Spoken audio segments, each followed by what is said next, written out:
에베소 교회의 사자에게 편지하라. 오른손에 있는 일곱 뼈를 붙잡고 일곱 급 촛대 사이를 거니는 이가 이르시되, 내가 내 행위와 수고와 내 인내를 알고 또 악한 자들을 용납하지 아니한 것과 자칭 사도라 하되 아닌 자들을 시험하여 그의 거짓된 것을 내가 드러낸 것과 또 내가 참고 내 이름을 위하여 견디고 게으르지 아니한 것을 아노라. 그러나 너를 책망할 것이 있나니 너의 처음 사랑을 버렸느니라.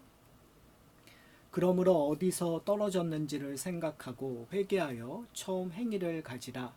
만일 그리하지 아니하고 회개하지 아니하면 내가 내게 가서 내 촛대를 그 자리에서 옮기리라. 오직 내게 이것이 있으니 내가 니골라 당의 행위를 미워하였는도다. 나도 이것을 미워하노라. 귀 있는 자는 성령이 교회들에게 하시는 말씀을 들을지어다.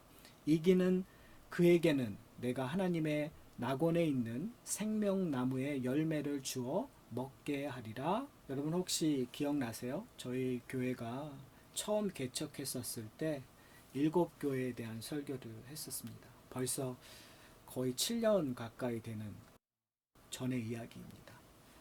당연히 여러분 설교 내용을 기억하실 수 없으시겠죠? 예. 제가 이렇게 한번 찾아봤어요. 어디에 녹음이 돼 있나? 근데 녹음도 되어 있지 않더라고요. 그러니까 우리의 기억에 아마 없을 거예요. 그런데 저한테는 약간 의미 있는 시간이라고 생각합니다. 저희가 7년 전에 교회를 개척했었을 때 우리의 마음들이 어땠는지, 또 우리는 어떠한 교회가 되기를 위하여 처음으로 일곱 교회의 말씀을 함께 나누었는지를 다시 한번 생각하는 기회가 되었습니다. 아마 이제 7년이 이제 지난 후에 저희가 일곱 교회를 이제 오늘서부터 한 교회 한 교회씩 찾아볼 거예요. 그러면서 저와 여러분이 한번 우리가 지나왔던 시간들을 한번 되돌아봤으면 좋겠어요. 7년 전에 저희가 읽었던 하나님의 말씀이 7년 후에 우리에게 어떻게 새롭게 다가오고 있는가.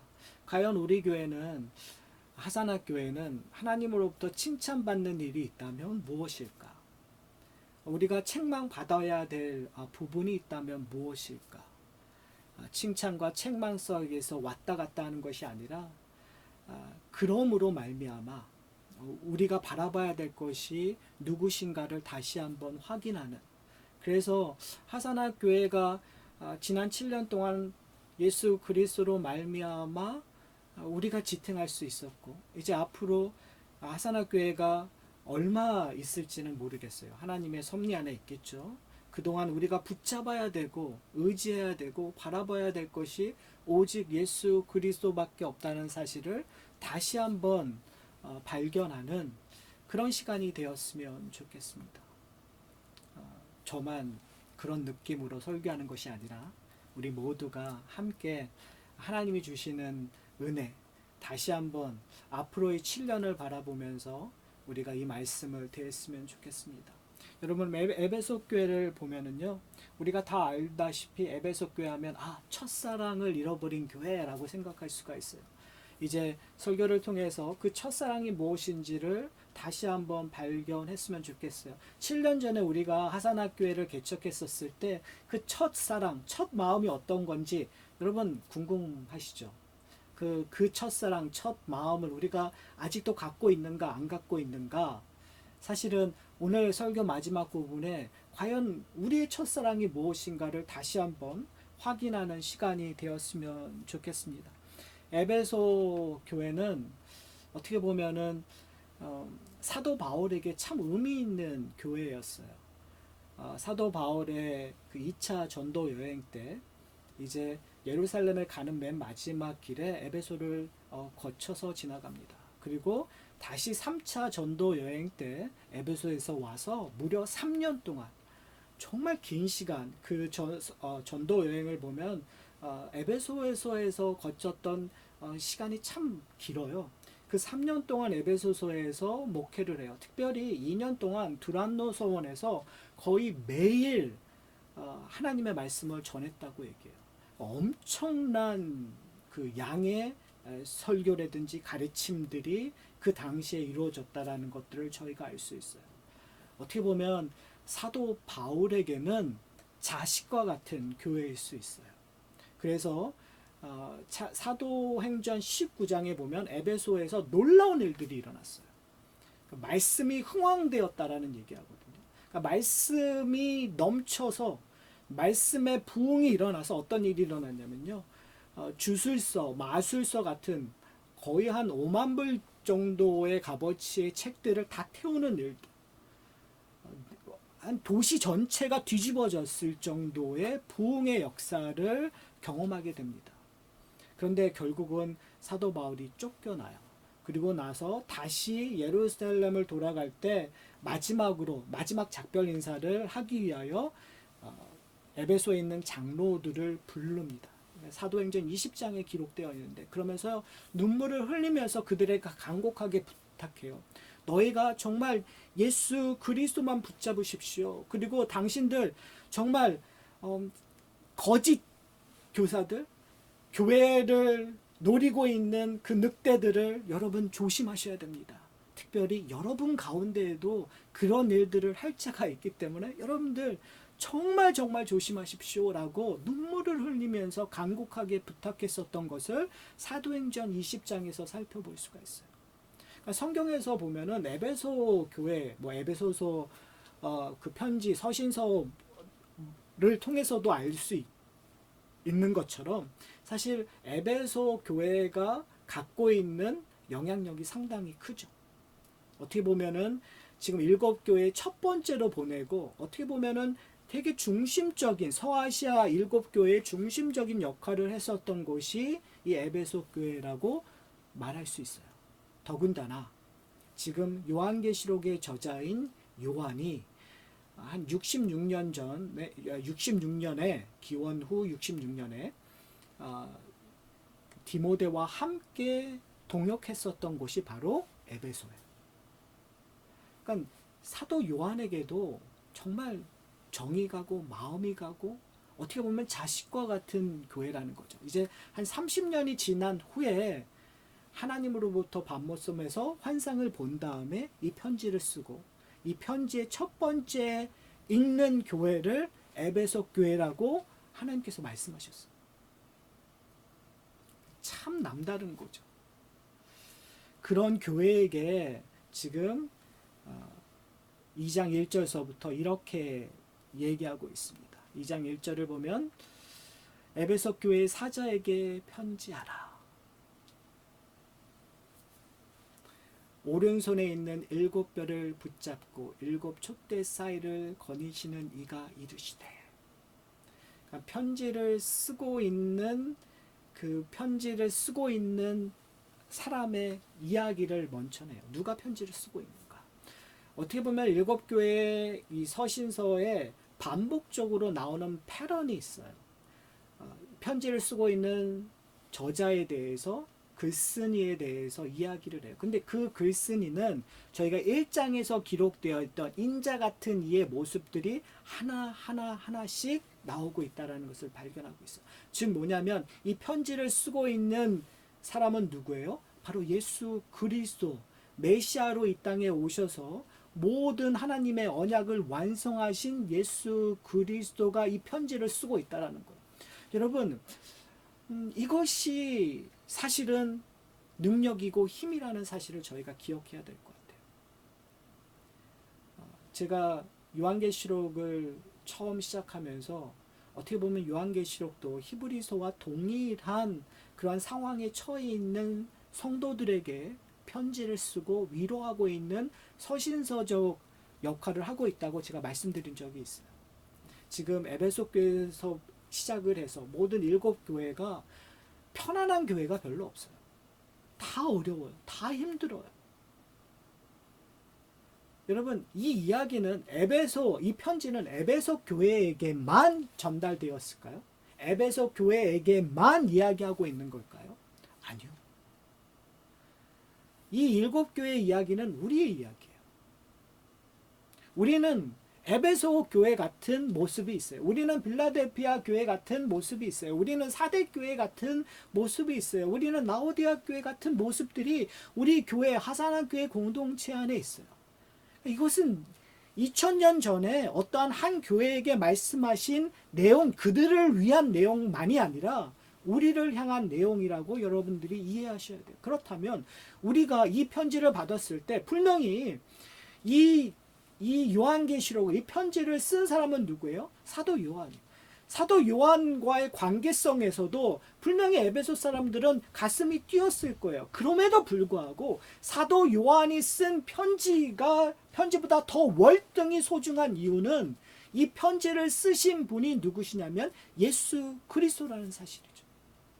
예수 그리스도가 사도 요한을 통해서 지금 에베소 교회에게 이야기하고 있다는 사실이에요. 이 이야기는 시간과 장소를 초월하여 지금 우리에게, 하산학교회 공동체에게도 동일하게 전달되고 있다는 사실을 여러분이 기억하셔야 돼요. 그 편지를 쓰시는 이가 이렇게 얘기하고 있어요. 오른손에 있는 7뼈를 붙잡고 7 금촛대 사이를 거니시는 이가. 여러분 기억나세요? 지난주에 이 이야기를 했었죠. 7별이라는 것은 뭘 얘기한다고요? 7교회의 사자들을 이야기하고 있는 거예요. 그러니까 오른손에는 7 사자를 붙잡고 있어요. 근데 지금 1절에 보면 에베소 교회에 있는 사자에게 7 교회의 사자들 중에 특별히 7 에베소 교회 사자에게 이 편지를 쓰고 있는 거죠. 근데 그가 뭐 하고 있는 거예요? 금촛대 사이를, 7개의 사이를 거닐고 계시는. 다른 말로 얘기하면 우리의 예수 그리스도가 멀리 떨어져 계시는 것이 아니라 천국에 그냥 우리와 아무런 관계가 없이 그냥 찾아도 아무리 애타게 불러도 대답하지 않는 그런 예수 그리스도가 아니라 우리와 늘 함께 계시는 예수 그리스도라는 거예요. 여러분, 그런 예수 그리스도를 여러분 경험하고 계십니까? 여러분 기도하실 때 우리의 기도, 그러니까 먼 데에다가 알 수 없는 사람에게 기도하는 그런 기도가 아니에요. 우리는요. 우리의 기도는요, 내 옆에 계시는 분에게 기도하는 거예요. 우리는 보이지 않지만, 우리는 만질 수 없지만, 그러나 예수님께서 성령으로 말미암아 우리와 함께 계신다고 얘기하세요. 특별히 교회 공동체는 예수 그리스도가 머리 되신다는 표현을 쓰잖아요. 그러면 그 머리가 되신 예수 그리스도를 만나고 경험하지 못한다면 교회로서의 존재의 가치가 없는 거죠. 결국은 교회 공동체라 함은, 우리가 함께 예배 드린다 함은 지금 우리와 함께 계시는, 우리의 예배를 받으시는, 우리의 대제사장 되시는 예수 그리스도를 경험해야 된다는 사실이죠. 예배를 통해서 그의 목소리를 들으셔야 돼요. 예배를 통해서 그의 사랑을 여러분이 경험하셔야 돼요. 그것이 우리의 예배의 목적이요, 예배의 능력이라는 사실을 기억하시기를 소원합니다. 그러시면서 2절서부터 3절까지 안다라는 표현을 쓰세요. 예수님께서 아신대요. 이 말이 사실은 이 앞에 부분 2절과 3절은 칭찬의 이야기니까 이 안다라는 것이 참 뿌듯해요. 근데 이 안다라는 말은 조금 있다가 책망의 모습 속에서 우리로 하여금 찔림으로 나오죠. 두려움으로 오는 거죠. 근데 중요한 것은 뭐냐면 예수님께서 아신다라는 거예요. 아까 제가 말씀드렸죠. 하나님, 다른 종교에서의 하나님은 전적 타자예요. 멀리 계시는 분이에요. 그냥 이 세상을 만들어 놓고 너희들이 알아서 해 라고 하는 신적 개념으로만 생각하는 종교들이 있어요. 그러나 기독교는 예수님께서 우리를 그냥 우리를 구원하시고 그냥 내버려 둔 것이 아니라 우리와 늘 함께 하신다는 거죠. 그런데 어디까지? 모든 것을 아시는 데까지. 여러분, 이 단어가 얼마나 떨리겠어요. 내가 기도를 하는데 이런 거죠. 우리의 기도를 다 아신다는 의미가 도대체 어떤 걸까요? 제가 이렇게 왜 부부싸움을 하는가 제가 많이 좀 생각해 봤어요. 근데 저에게 부부싸움하는 가장 근본적인 문제가 뭐냐면요. 저는 제 아내가 저를 안다고 생각하는 거예요. 제가 뭘 먹고 싶은지를 안다고 생각하고요. 제가 뭘 할지를 이미 저라는 사람을 다 알기 때문에 미리 추측하고 분석하고, 그래서 그 모든 일을 제가 뭘 하기 전에 이미 다 준비하고 다 도와줄 거라고 저는 굳게 믿고 있었더라고요. 그런데 그렇지 않더라고요. 모르더라고요. 그러니까 그게 섭섭해서 싸우는 거예요. 그러니까 모르니까 답답해서 싸우는 거예요. 그러니까 그리고 모른다고 생각하니까 그 다음서부터는 이게 우리가 그래도 20몇 년 동안 살아왔는데 그럼 산 건 뭔가라는 생각도 들고, 그렇죠? 근데 오늘 본문에서 뭐라고 얘기하세요? 예수님이 우리를 안다고 얘기하세요. 우리가 예수님께 기도하는 그 기도는 우리를 모르는 사람에게 알려드리기 위해서 기도하는 게 아니에요. 그냥 우리가 그냥 눈물을 흘리기 시작해도 우리가 왜 눈물을 흘리시는지 예수님께서 아세요. 심지어 우리는 너무너무 답답해서 그 답답함을 표현하지 못하고 그냥 가슴만 쳐도 우리 예수님은 우리가 왜 답답하는지, 우리가 원하는 것이 무엇인지, 우리가 어떻게 이 문제를 해결해야 되는 그 모든 것들을, 우리의 고민 자체를 다 알고 계신다라는 거. 문제는 우리가 모른다는 거죠. 예수님은 우리의 마음을 아는데 우리는 예수님의 마음을 모르는 거예요. 그러니까 우리는 기도를 안 하는 거죠. 예수님은 우리 옆에 계시는데, 예수님은 우리를 위로하고 계시는데 우리는 자꾸 다른 데를 보고 있는 거죠. 우리는 예수님을 모르니까요. 오늘 본문에서 그 예수님의 마음을 알아갔으면 좋겠어요. 예수님께서 이렇게 얘기해요. 2절에 내 행위와 수고와 내 인내를 알고 또 악한 자들을 용납하지 아니하는 것과 자칭 사도로 하되 아닌 자들을 시험하여 그의 거짓된 것을 내가 드러낸 것과 또 내가 참고 내 이름을 위하여 견디고 게으르지 아니한 것을 아노라. 대단한 칭찬이죠. 특별히 사도 바울이 정말 울며 부탁했었던 내용들을 아마 에베소 교회는 잘 지키고 있었던 것 같아요. 거짓 가르침이 교회 안에 안 들어오도록 노력했었던 것 같아요. 너희 행위와 수고와 인내를 안다라는 말처럼 은혜스러운 말이 어디 있겠어요. 사랑하는 성도 여러분, 하산학교회는 어떤가요? 지난 7년 동안 우리는 하나님이, 예수님이 우리를 칭찬할 대목이 있나요? 우리는 정말 하나님의 복음을 지키도록 노력하고 있었나요? 한번 돌아봤으면 좋겠어요. 저희가 처음 교회를 시작했었을 때 그 마음들을 지금 지키고 있나?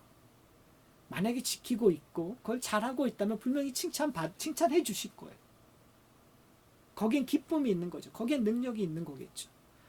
우리 가운데 분명히 칭찬받을 부분이 전 있다고 생각해요. 자, 그런데 여기서 끝나지 않아요. 이 7교회 가운데 칭찬받는 교회는 별로 없어요. 칭찬만 받는 교회는 별로 없어요. 다들 책망과 칭찬을 다 받고, 어떤 교회는 책망만 받는 교회도 있죠.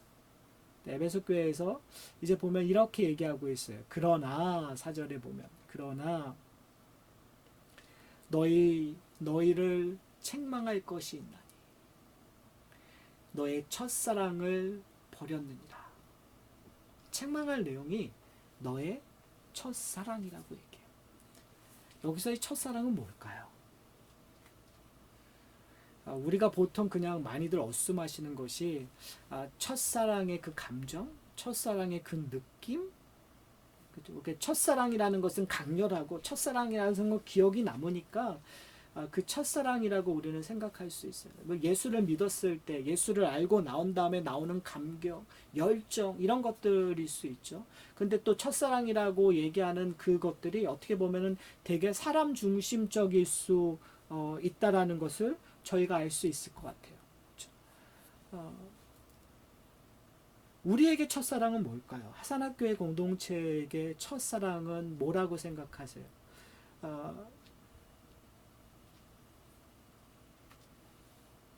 7년 전에 이 하산학교회를 개척하게끔 했었던 그 첫사랑은 무엇일까요? 우리가 생각하면 생각할수록 이제 되새김질을 하면 할수록 지금 이 첫사랑이라는 것의 의미를 좀 구체적으로 이야기하고 있지는 않아요. 그렇죠?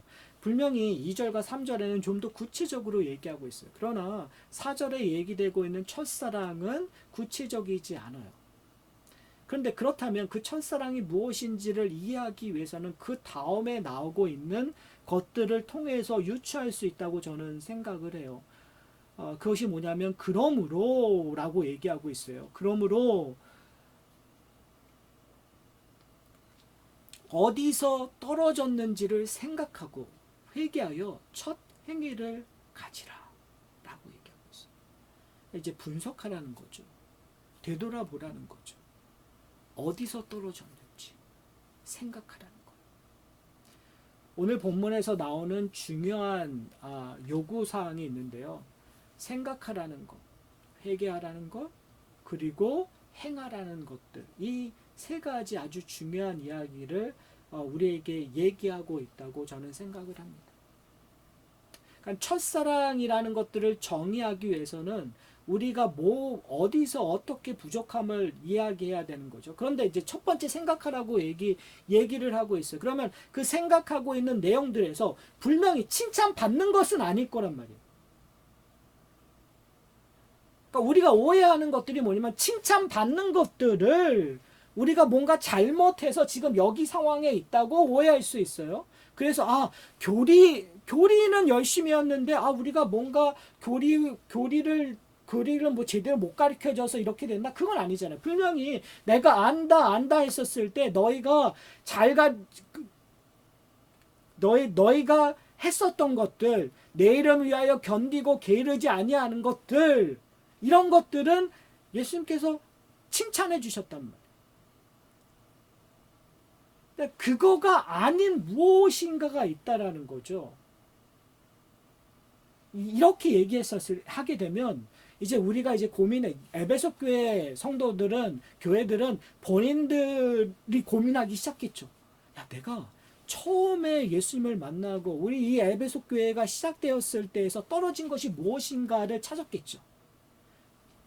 우리가 해야 될 건 뭐냐면 에베소 교회가 뭘 어떻게 떨어졌는가를 역사 문헌을 찾아서 찾는 게 중요한 것이 아니라 내가 어떻게 떨어졌는지를 생각해야 돼요. 사랑하는 성도 여러분, 신앙생활의 여정, 그러니까 내가 믿음의 여정을 보면 내가 지금 이 자리에 오게끔 한 여러 가지 이유들 그리고 과정들이 있을 거라고 생각해요. 그 과정 속에서는 내가 믿음 생활을 잘하고 하나님의 인도하심을 잘 따랐던 시점도 있을 거고요. 어떤 시점에서는 내가 어떻게 보면 불신앙 쪽, 정말 하나님을 믿지 않고 예수님의 그 능력을 따르지 않았던 그러한 최저 지점에 있을 때도 있을 거예요. 지금 여러분이 어떤 상황에 있는지 우리는 여러분만이 아시겠죠. 그러니까 여러분이 지금 생각하셔야 돼요. 내가 지금 떨어져 있다며. 내가 지금 하나님 앞에 제대로 섬기지 못하면 그것이 무엇일까? 이것이 오늘 말씀의 도전을 통해서 앞으로 여러분이 생각하고 판단해야 되는 거죠. 나의 신앙의 여정이 내가 영적 침체를 경험하고 있다면 그 영적 침체가 어디로부터 오는가를 여러분이 찾아내셔야 돼요. 왜 그러냐면 그 다음에 요구되고 있는 내용 때문에 그래요. 그 다음에 요구되고 있는 것이 뭐냐면 회개하라는 거예요. 그러니까 첫사랑을 잊어버렸다. 너희가 첫사랑을 회복하라는 그 얘기에서의 가장 중요한 것은 뭐냐면 떨어졌고 내가 여기 있다라는 것이 중요한 것이 아니라 우리에게 요구하고 있는 행위들이 있다라는 거죠. 과정들이 있다라는 거죠. 그것이 뭐냐면 회개하고 행하라는 거예요. 근데 회개하기 위해서는 뭐냐면 내가 무엇을 잘못했는지 알아야겠죠. 근데 우리는 뭔지 뭘 잘못했는지 모르고도 회개를 잘해요. 여러분 경험 못 하셨나요? 보통 부부싸움 하다가 여성분들이 그렇게 잘하신다면서요. 당신 잘못했지. 그러면 남자들은 그것들을 이겨내기 위해서 잘못했어. 내가 뭐든지 잘못했어. 뭘 잘못했는지 모르고 무조건 잘못했다고 얘기해요. 근데 그러한 성향이 우리 가운데 있어요. 신앙생활을 할 때도 있어요. 그냥 회개 기도하라니까 오늘도 여러분 예배 시작을 죄 고백으로 했어요. 그러니까 우리 가운데 여러분 정말 구체적으로 죄에 대해 고백하신 분들도 있었겠지만 오늘 또 예배 형식이니까 그냥 하나님 잘못했습니다. 다 아시죠? 얘기 안 해도 아시잖아요. 그리고 구체적으로 안 하는 그리고 나 회개받았다고 얘기했을 때 여러분 그 죄에 대한 용서가 되었을 때 여러분 만약에 여러분의 죄를 제대로 고백하지 않았다면 여러분의 죄 용서를 받은 기쁨이 얼마큼 될까요? 그러면 질문해 보셔야 돼요. 왜냐하면 성경에서 죄 사함의 용서가 말할 수 없는 기쁨으로 우리를 끌고 가거든요. 죄사함의 용서가 우리로 하여금 하나님의 은혜를 기억하게 하는 능력으로 끌고 가거든요. 죄사함의 능력이 그러니까 회개를 통한 죄사함의 능력이 결국은 우리로 하여금 행함으로 끌고 간다라는 거예요.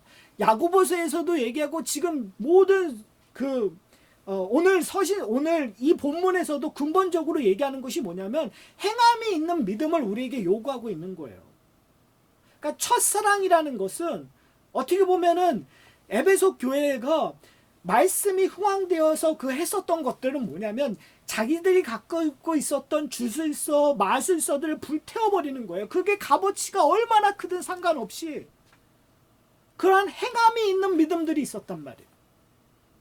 근데 그 행함이 있는 믿음이 있기 위해서는 내가 뭘 잘못했는지를 생각해야 되고 그 생각한 것에 따라서 내가 회개하는 거고 그 회개를 통해서 나오는 기쁨으로 말미암아 우리는 행하는 거죠. 근데 우리는 이것들이 다 없이 이런 과정 없이 우리는 신앙생활을 잘하고 있다고 오해하는 경우가 너무 많다라는 거죠.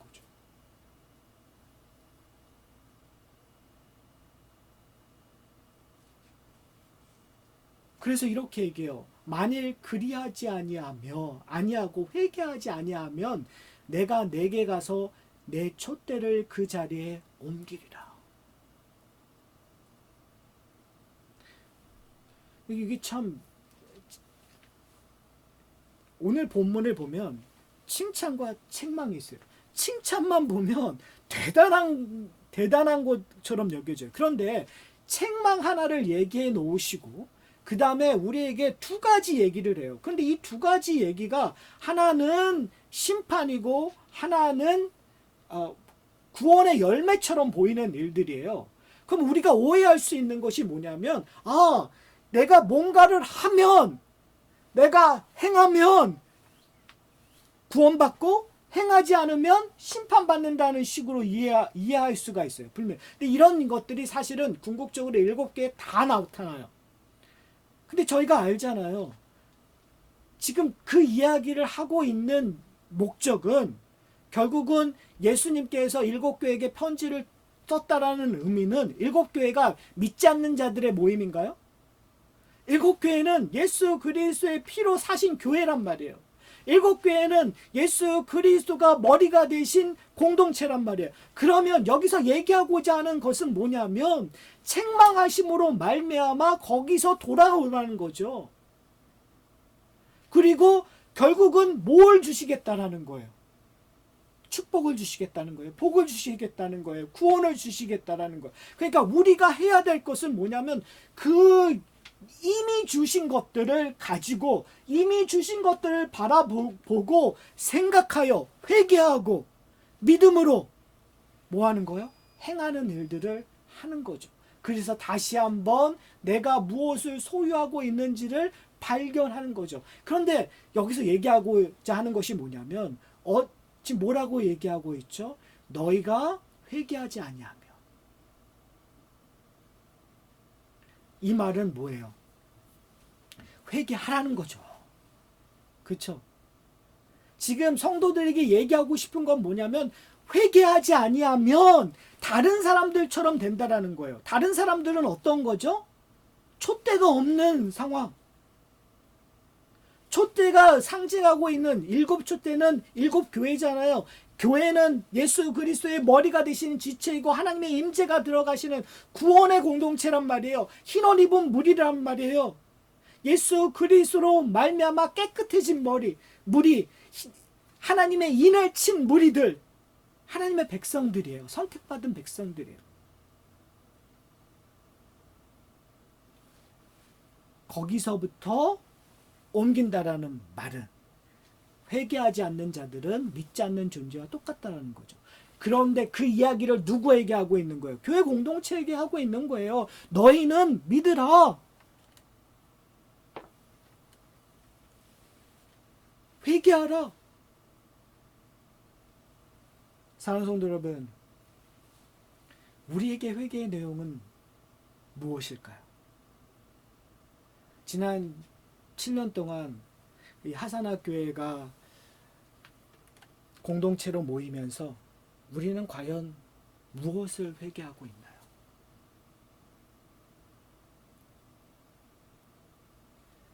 우리의 연약함, 우리의 죄에 대해서 회개하고 계신가요? 어떻게 보면 공동체적으로도 회개가 필요하고 우리가 우리 서로의 관계를 통해서 회개해야 되는 부분들이 있고, 그런데 사실은 교회의 정서상 회개하는 걸 되게 쑥스러워하고 회개하는 것들을 수치스럽게 생각하고 회개하는 것들을 그냥 멀리하는 것들이 참 많은 것 같아요. 그러나 교회의 역사를 보면 부흥의 시작은 회개예요. 공동체가 온전하게 하나님을 닮아가는 과정에서 분명히 있어야 될 것은 회개예요. 저는 그런 도전을 받았어요. 이렇게 목사님들하고 이야기하면서 어떤 교회에서 이런 이야기를 하더라고요. 성찬의 중요성을 이야기하면서 성찬을 받기 위해서는 분쟁한 사람들이 회개하지 않고 성찬을 받는 것은 성립이 안 된다. 그러니까 본인의 교회는 성찬을 받기 전에 회개하고 용서를 구하고 용서하는 그런 일들을 정말 최선을 다해서 노력한다는 이야기를 들었어요. 그러면서 그 이야기를 들으면서 제 마음속에 과연 우리 교회는 그런 일들을 하고 있는가?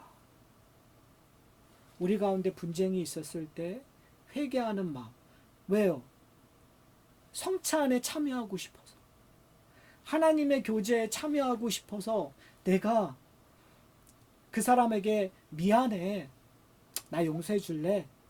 라는 말을 한 적이 있는가? 우리 공동체 안에.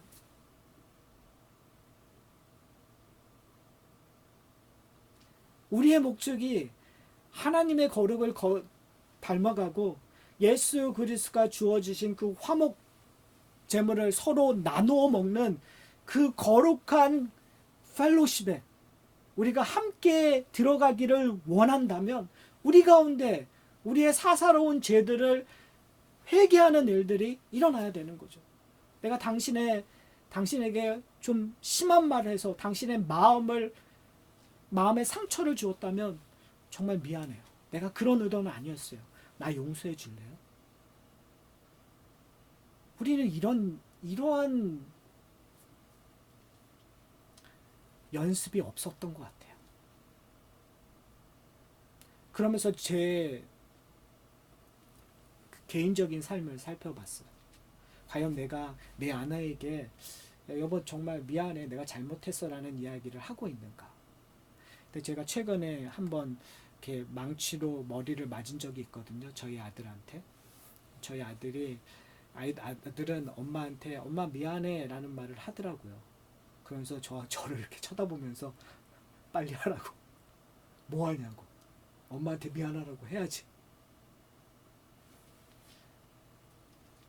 여러분, 우리의 가정에서 우리에게 서로에게 그 연습이 안 된다면 누구에게 할 수 있겠어요? 그쵸? 내 아내에게, 나 남편에게, 내 자식에게, 내 부모에게 미안해요. 잘못했어요. 용서해 줄래요? 그 이유가 하나님 때문에. 하나님의 관계 때문에. 저는 이 하산학교회 공동체가 사실 이렇게 7년을 돌아보면서 우리에게 그런 부분이 분명히 부족했다고 저는 생각해요.